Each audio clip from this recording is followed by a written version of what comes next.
don't even know where to start. I don't even know Hey where to everybody. start. I don't even know where to start.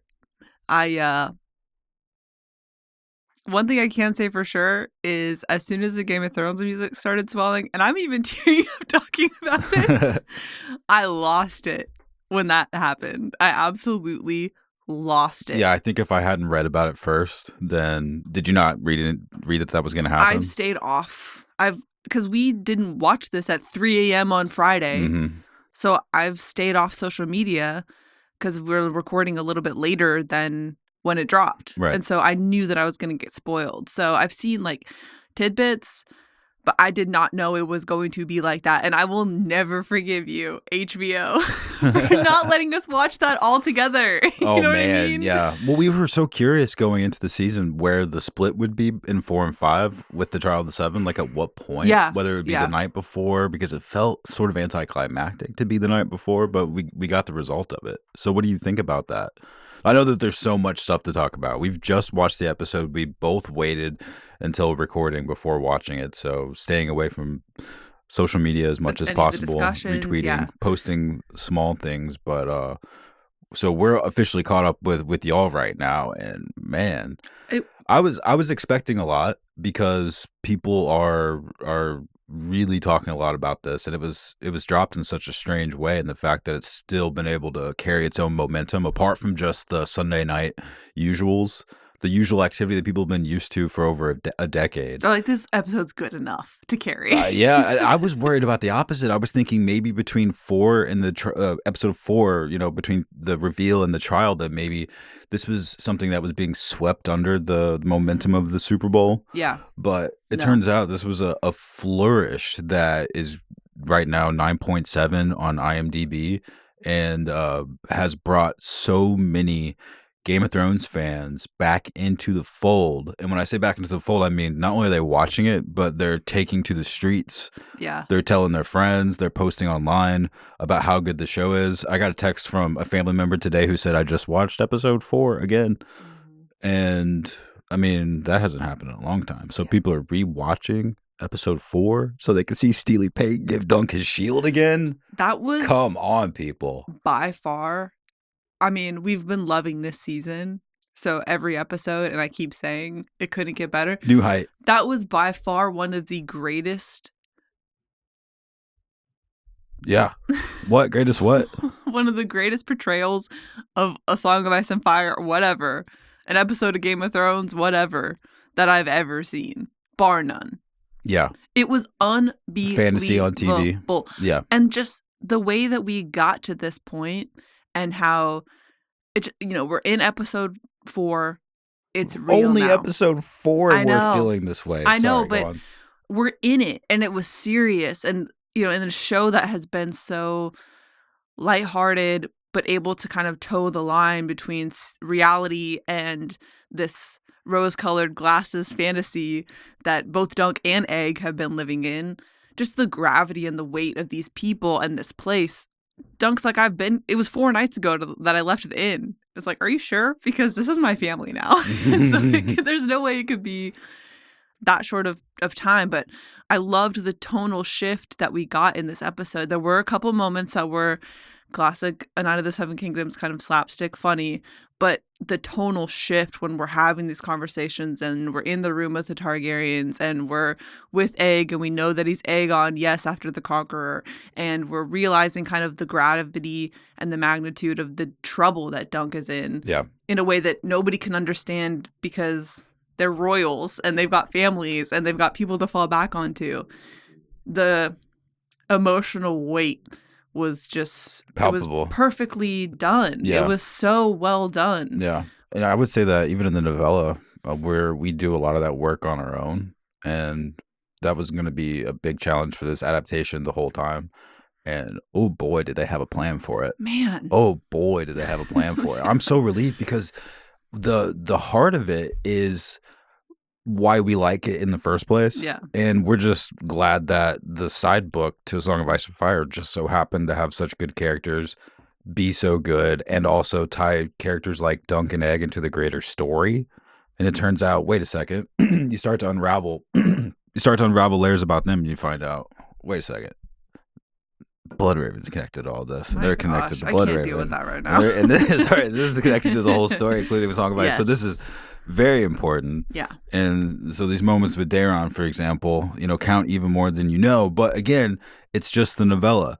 So are people going to like it? And like I said, oh boy, they had a task. It's like, just make us happy. But if not only did they make like the folks who are fans of the novella happy from where I'm sitting, but the show is catching on. And maybe I'm talking too soon, but it really seems that way. I'm not sure what the stats look like, but critically, it's just a relief that there's something that we all agree is fun to watch right now, and it's fun that it's about Dunk and Egg. I just feel retroactively a little bummed that this episode dropped in the way that it did. So we're gonna still have fun with it, but it's like an opportunity for Baelor Targaryen to ride to Dunk's aid after the speech. I mean, Peter kind of hyped up what filming that speech was like for him and how that was one of his favorite moments throughout the entire filming process. And just there was so much weight around this moment. Are there no true knights among you? I mean, the weight of that moment, and then Baelor showing up and the Game of Thrones theme song playing as Maker and Baelor are like, WTF is going on between them, just the gravity of that. I'm so annoyed that we didn't get to do that together. No big deal. Moving on from that. But it was just, like you said, this episode is so good that, and it's so funny how just a flourish of music can actually really change everything about the show. And I think that that's true because we've got this iconic, for lack of a better phrase, theme song that means so much to so many people. And it's like, guys, watch this. This is our show. This is our stuff. Especially after the misdirection in the beginning. Yes. Yeah. It counts so much. It was absolutely unbelievable. Perfectly timed. And I just exceeded all my expectations. I want to call out particularly Maekar. His whole character is just really doing it for me. Yeah, a very cool approach to how to put him on screen. It is so great. He's disgruntled and he's annoyed and he's angry and he's mad at his kid who's too scared to face Dunk one-on-one. And this whole situation is just so beneath him. And now his brother's involved, and just the portrayal of that and kind of what he's bringing to the table here. Mm-hmm. Wow, I never saw Maker really in that light. And so it's just added so much more to me. He really stood out for me in this episode. It's helped adding to the fact that none of this needs to happen. I'm glad that someone said it. Someone said, I forget what he said exactly in this episode, but he was like, this is ridiculous. Yeah. Like this, like we could literally end it right now. And you get the sense of that. But it's a, what's the word? It like just scratches a weird itch that Baelor is still going along with the pageantry because it's the air quotes law. Sure. And him being the hand of the king, he's the tip of the spear when it comes to logic to the situation, so no one can really question the way he's approaching it. Yeah. But the whole thing, not to get into a Hedge Knight Part 5 book review podcast about what's happening with the trial, but the whole thing shouldn't be happening in the first place. It's silly. You would wish that they would call it even, especially with what's been going on with Egg. Yeah. You know? Yeah. But him being this type of character, like this type of dad, not knowing about the trial of the seven, really adds a lot of fluff around the intensity of it. But at the end of the day, Baelor's riding out and signing up for the challenge to the Game of Thrones theme song. Aaron is just a little hater. Mm-hmm. He's the worst. Mm-hmm. And he shoves him out of the room, and he's like, he calls him an idiot.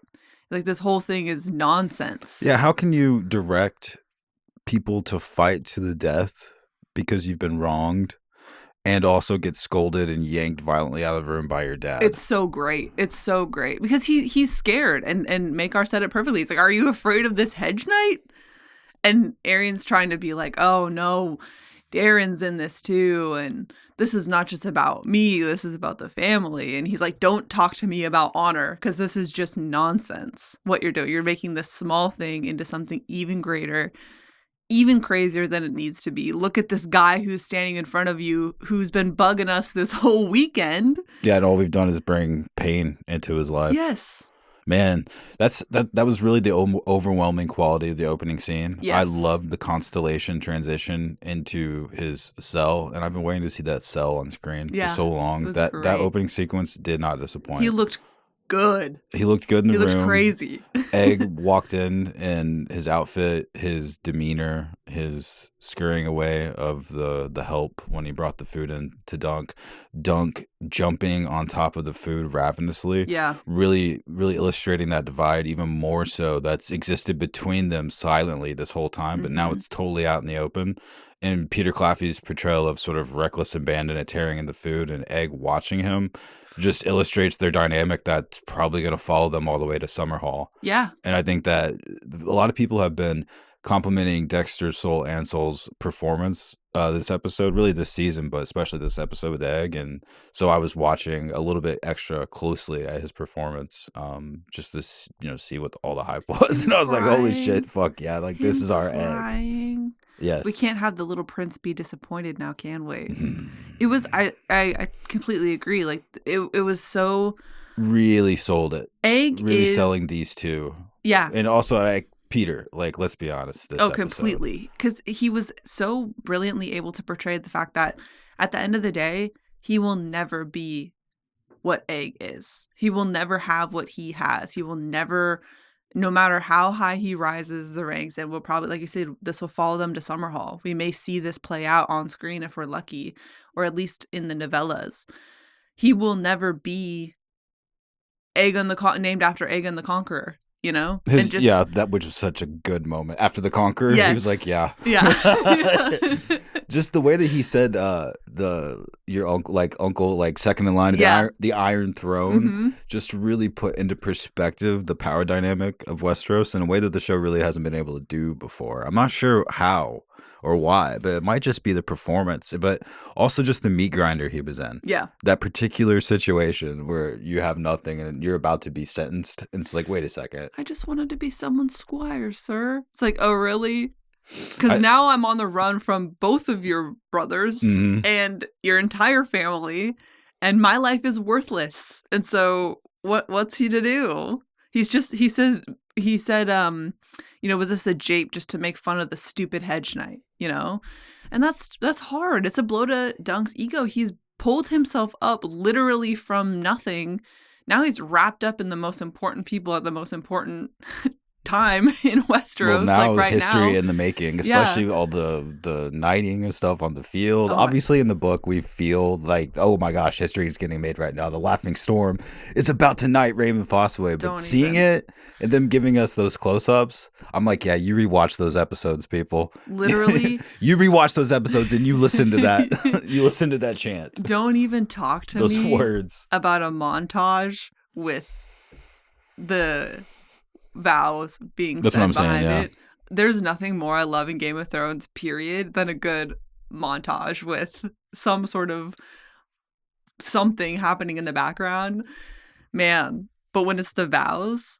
Yeah, that's what I'm saying. The Like, if weight. we're gonna go all the way there, like, don't give me some extra voiceover that you wrote for Littlefinger. Yeah, no. That's fun too, but Mhm. give me the actual what we know so far of the nightly vows. My gosh. That turn with Sir Arlen blew me away. Blew me away.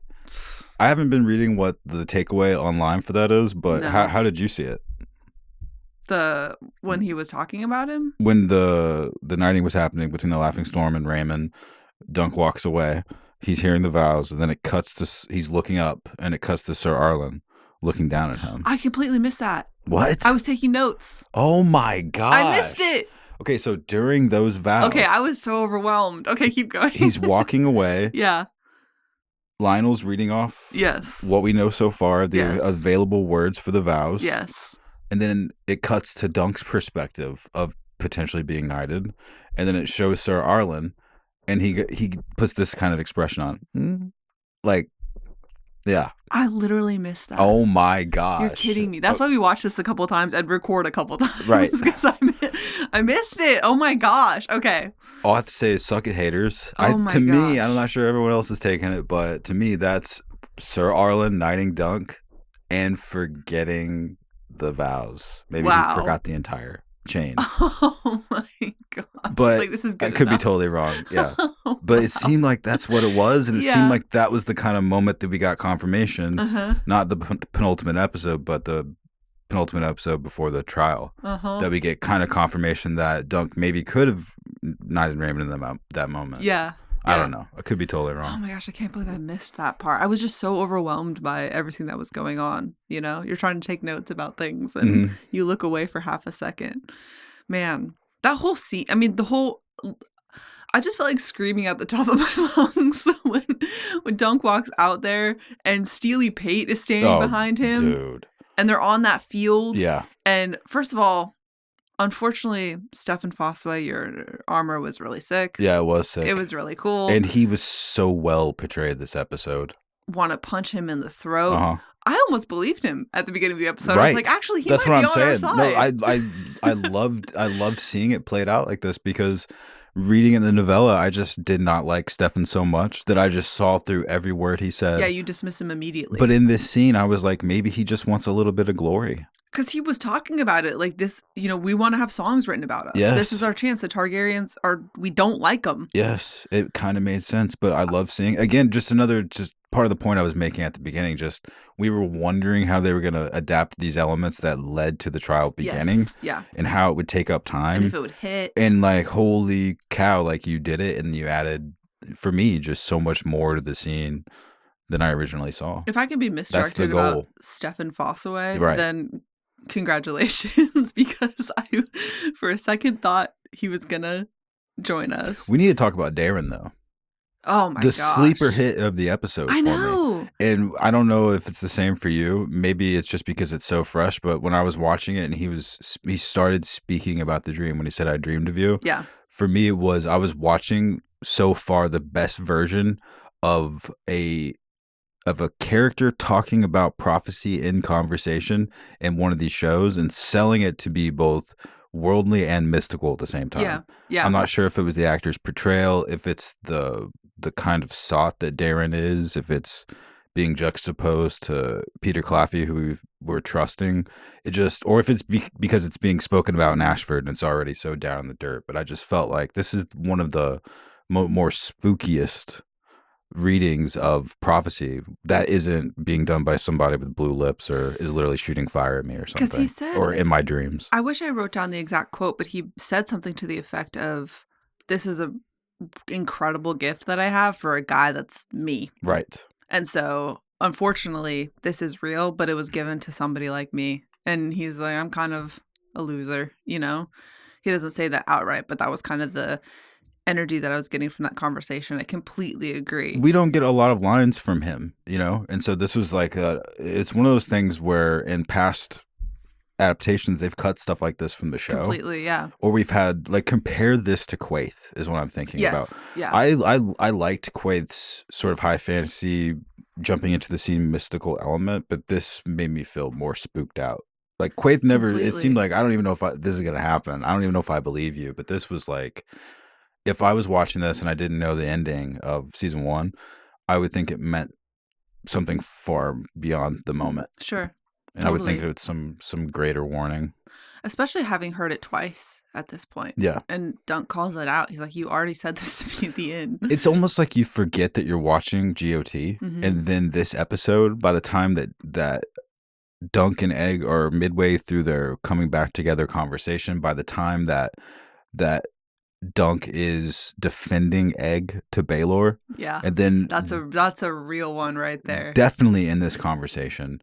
I think it probably dawned on a lot of people watching this show that, oh no, you're watching good Game of Thrones. Yeah. This isn't like a spinoff where we're trying to capture the energy of it. Like, we're actually, this is it. It's the same writer wrote this. So you're seeing the same thing. And for me, it really crept up in. It almost like carried that energy of that kind of show against its own will. Like, they didn't need the creative introductions, they didn't need music, they didn't need establishing shots of Ashford.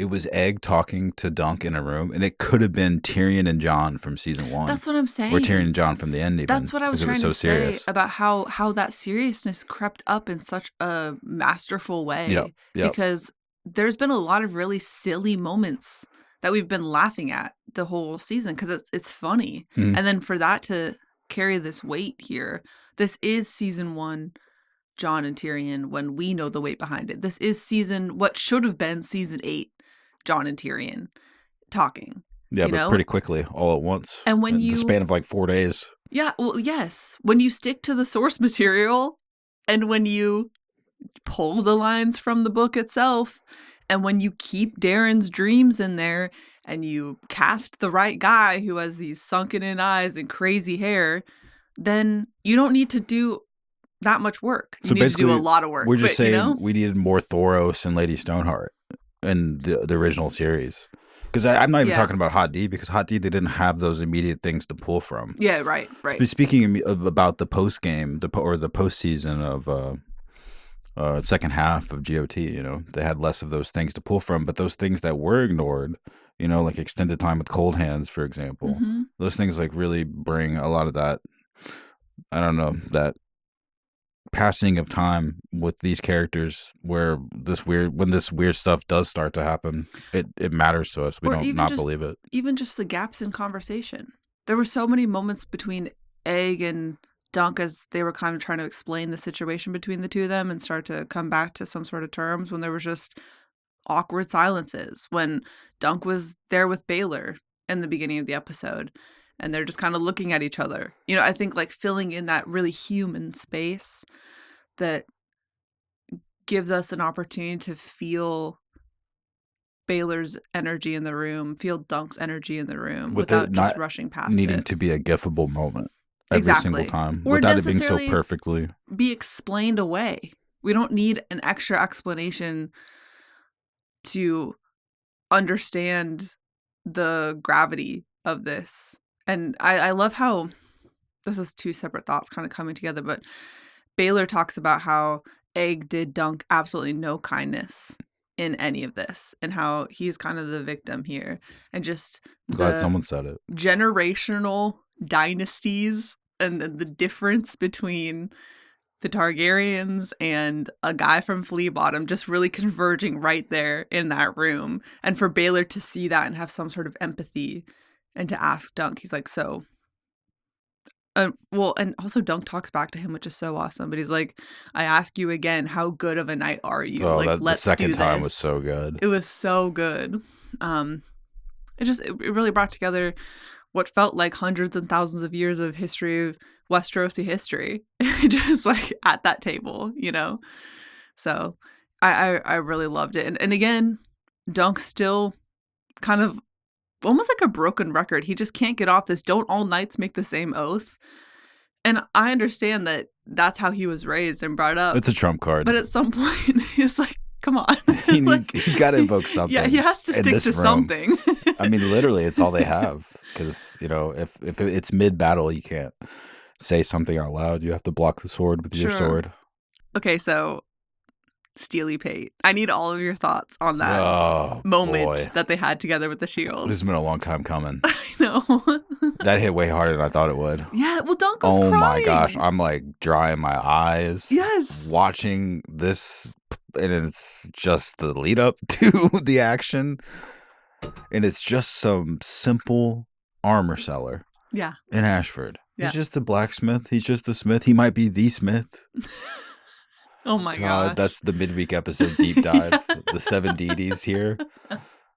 Stop. Well, when you're adapting it this epically, then all those weird little thoughts when you're reading, all those little headcanons, all those fun things, start to make a lot more sense. Yeah. You're like, wait, and listen, Dunk throughout this episode, I totally relate to this guy. He's looking at all the little details and he's like, the stars falling. Yes. It's nightfall. And then what was the other one?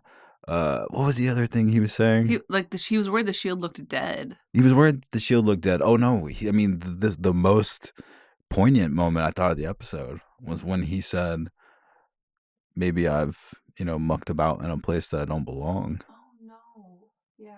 And that he's getting that sort of justice from the gods being poured on him, and so that in stark contrast with how he's being treated by someone as pure as Steely Pate.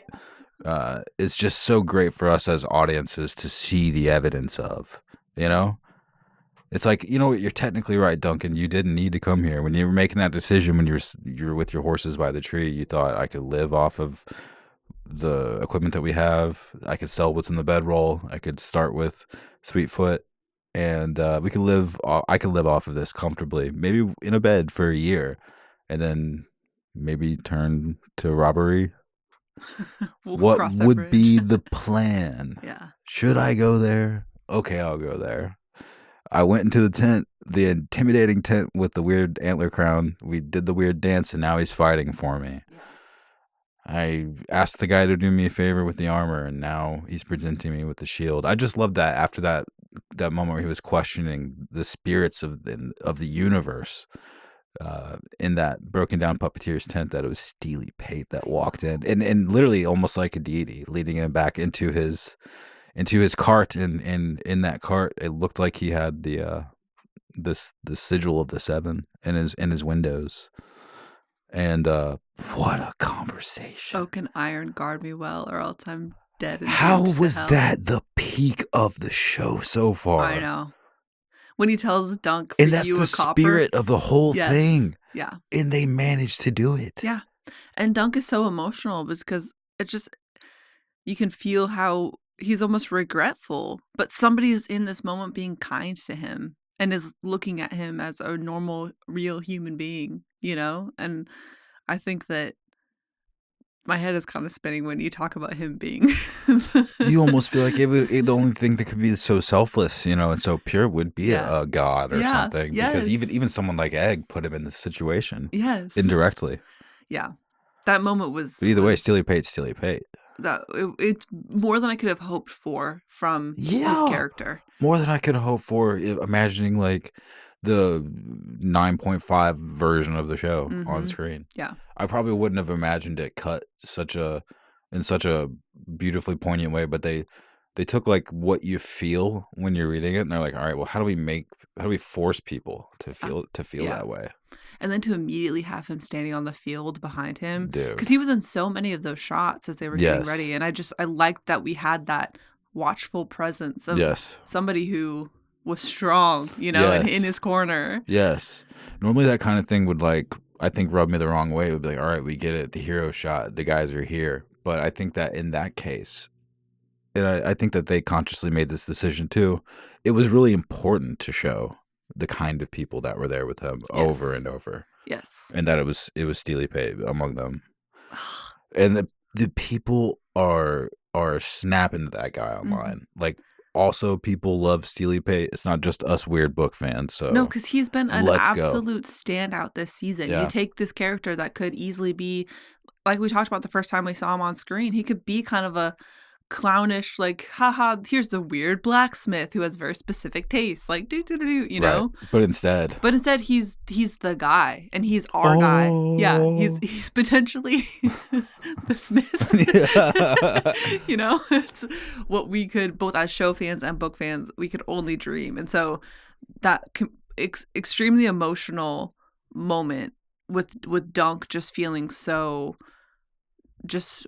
he's crying, and that's just broken. That's a lot for me to then cut to him. Steely Pate is with him on the field. Yep. And we knew he would be there, but just the way that he comes, and he's not presenting something to him there. He arrived there, you know, with him or whatever after that moment that they shared the night before. And it was just, man, Steely Pate. Yeah. I mean, but awesome. Yeah. Awesome. This episode was far and above what I could have ever expected from A Night of the Seven Kingdoms, because we got everything we've been enjoying so far hit times 1,000, and this is Game of Thrones at its best. This is a Song of Ice and Fire at its best, in my opinion. This is as good as it gets. So far. Yeah, I know. I mean, there's what's the, like, something about bias when something just happened. Recency bias? There we go. I mean, and GOT has heights, and there's so many moments in Hot D. Like, I think about interactions between Viserys and Otto, Yeah, Like, I love Otto I Hightower. think about the White Hart. Like, we've been blessed with a lot of really poignant stuff. But have I ever said this is A Song of Ice and Fire at its best? Probably not. Maybe. Probably not. I mean, it's just I love Duncan Egg so much, Yeah, and I just love these characters so much that I think that there's some also more bias that carries a lot of our feelings. But I think look to the public and see their reaction. People are loving this, and exactly. I hope that Hot D benefits from this level of hype because I think that they're going to be bringing some new sauce hopefully into season 3. I So hope I'm so. just hoping the energy stays high all year. I think it'll be difficult to break our spirits after after how good A Night of the Seven Kingdoms is. And we're only gonna have a couple months off between Yeah, the two, so people are definitely going to be looking with a fine tooth comb though after these heights. of Hot D. Yeah, they're Well, going to Hot D is also gonna have a different level of scrutiny just based on all the drama be right that's been happening behind the scenes. So that's something that we'll get into in the in off great depth season. later because we've We been have holding off off season that episodes convo. planned. Yeah, we do. We've been holding those convos off, but I stand by it. This is A Song of Ice and Fire at its best. This is the story, Yeah, and this is George's storytelling, and this is his vision at its peak when we are both getting the human depth while also wondering if Steely Pate is the Smith or Egg is actually named after Aegon the sorry. Aegon the Targaryen. It's like Aegon a the wrestler. Conqueror, Okay. Right. and that we are calling down this trial of 7 that came with them from across the water. Yeah, I like you that. know? That's a good touch too. Yeah, I like that. These are ancient happenings at Ashford Tourney. But it happening specifically in conjunction with Egg is a nice touch, Man, especially if we're able to follow him and show his impact on the world and tie it in with Brendan and tie it into the greater picture. if we It's get pretty exciting. all that we could get and all that they've been saying, and if we're going to travel with these two Yeah, over the course of 12 seasons, and we get Summerhall, and we get the impact, and we unravel Bloodraven, and the way that like the type of, because of conversations we've been having in this season, the types of conversations and information that we're going to get about Bloodraven down the road yeah. is, Well, think about just in the Sworn Sword. that's what I'm saying. Yeah. It's going to be absolutely wild. Mm-hmm. And then when's the winner is going to come out? We're going to have all the answers. And even more questions. This could not be more fun. So I really liked how just the aesthetic of Darren and the way that he was talking about the prophecy. It just really struck me that they've successfully anchored the time period between House of the Dragon and GOT. Yeah. I can see how it would turn into Viserys. Yeah. And Dany. Yes. I can see how it would get there. I can see even the style slowly changing, but just a couple, generations. Some of these people are still going to be alive. Period of time. They're going to have, a piece of the Targaryens that are alive now in them, and a piece of the House of the Dragon style era of Targaryens in them, and they've just done a really good job of making that evident. It makes Daenerys 50 times more interesting because, oh yeah, when we meet her in Game of Thrones, we think that she just is this girl who is obsessed with being the one, basically. Like, for lack of a better phrase, it's like there's not a lot of context or understanding about why she, in particular, would be so obsessed with what she could become and like bringing dragons back, But when you look at her in the context of the last 300 years, yeah, like you're saying, it absolutely makes sense that she would be hell-bent on this one task because everybody in her line before her, it's like they're cursed. Since the dragons have been gone from the earth, have been completely obsessed with this idea of them restoring the regaining same glory. their power back. Yeah. And so it adds Maybe so much it's depth for a to purpose. her. Yeah. It does. But I think it's fun spending time with her just thinking she's a fantasy princess too. For sure. Just a completely random one. For sure. So It doesn't negate that at all. Getting Yeah. both is fun. That's like seeing Star Wars, but then they came out with the prequels later. Totally. It's the same sort of energy. You're Yeah. like, wait a second. There's more to it. Oh my gosh, Obi-Wan and Luke. Also, another thing. I understand that the music was swelling and that at this point of the sequence during the pre-trial, when we're in the field and it's foggy and nighting is happening and there's music and cutaways to a flashback, that the space and like I said, the pacing of the sequence didn't really make sense for Dunk to have the interaction with the small folk and Steely Pate doing the line of a Sure. knight remembering his vows. Yeah.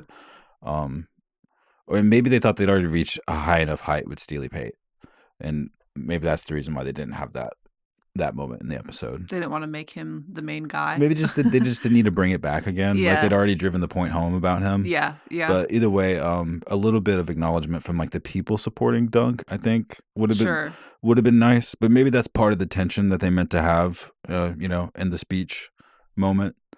But it was more evident in the book that the small folk were like, "This is our guy." Well, especially with what's his name standing up and farting. That's literally what I was about. That was the next thing. And man, like a lot of those choices, I know at first we didn't get it and then we came around to it. This right here, it took the wind out of the end. I didn't like it. I did not like it. Completely, and LOL took the wind out of me. Yeah, LOL. No, I did not like it. I'm not sure. Please tell us what y'all thought, because I don't know if I'm just a stiff. It really cut the momentum in half, and maybe that's the point of it. And, it cut Dunk's momentum kind of at the knees. And maybe, I mean, that has been what the theme of A Night of the Seven Kingdoms has been so far, is that we've had these really big, storied, swelly moments, and then we've had to like cut it off. And so. But they let you have it at the credits, I guess. They did. After Baylor. Well, I think with the small folk thing, I think that maybe Baylor's impact is a little bit heavier because there's nobody seemingly rallying to Dunk's side except for him, and so that's maybe a good point as well. Maybe there's that's supposed to, like, Baylor's not necessarily bending to the will of the people, like he truly believes that this is a just cause. But I agree. I think that just kind of, I was kind of like, Arthur Bracken. I mean, he is a total dick in the book too. It was Bookie, and he's a dick in that moment too. But it just, I don't know, with the music and everything going, I know that that's just the adaptation, but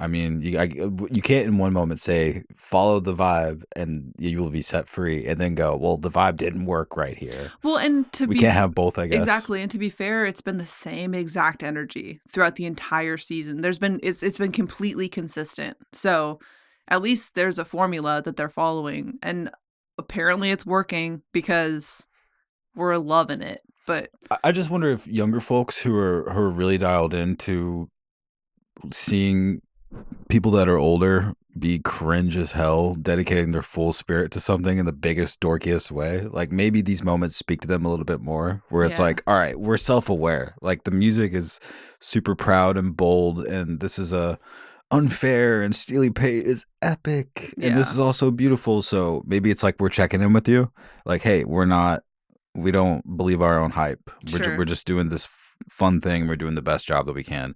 I think maybe there's an added benefit to that, but I can suspend disbelief enough when I watch something. So I don't know. I don't really need it, but I definitely, maybe if I was different. I don't dislike it as much as episode 1, where I was so jarred by that. This one I disliked more deeply. Really? Deeply. Well, because it's Dunk's moment to shine, and he hasn't even yelled, "Are there no true knights among you?" yet. Maybe it's good that we disliked it deeply. I mean, it caused a big emotion. It makes me uncomfortable. Piece of entertainment. Well, and Egg's face falls. I think yes, they even showed us Egg's face falling. I think that it'll be really fun to binge this back to back, and so feeling that moment tied really closely with all these other moments. I think that the puzzle may come together a little bit more. But I fully hear what you're saying.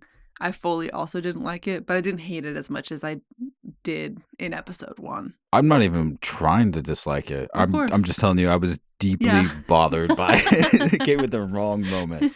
But I think maybe that's part of the flourish, and I'll be interested to see how I'm changed on a rewatch. Yeah, I can't wait to watch it again. Okay, we're going to get this out so y'all can listen to the podcast, and we're going to rewatch and prepare for the rest of the week and prepare for this fight that's going to go down next Sunday night. Whoa. Owned for the episode? Oh my gosh. Okay.